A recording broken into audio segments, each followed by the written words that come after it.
bipartisanly for much of the last 20 years. I was hoping he'd go in that direction instead of looking again to let his radicals push him into a government shutdown. On that shutdown, Senate Minority Leader Reid was talking about the need for DHS to be fully funded. He said this in part to make sure Homeland Security is funded, ISIS is funded. We see that every day on TV.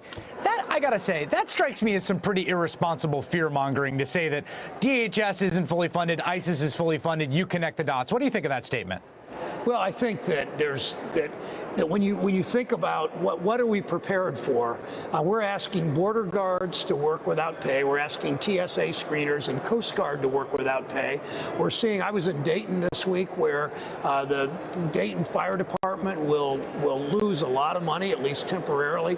In 500 fire departments in Ohio, $100 million that is likely due to them, except it won't be if they shut the government down. Does that mean layoffs? That doesn't mean that we're going to be vulnerable immediately, but it's so it's an exaggeration perhaps, but it's so irresponsible that we're simply not doing the simple things like running the government. Nobody knew what a government shutdown was until this crowd just aches to make their point and score their political points by threatening or ultimately going through with the government shutdown. And it's just shameful. It makes people turn against government and politics generally. If that's their intent, they succeeded. But if their intent's to succeed as a country, they're failing, and it's shameful.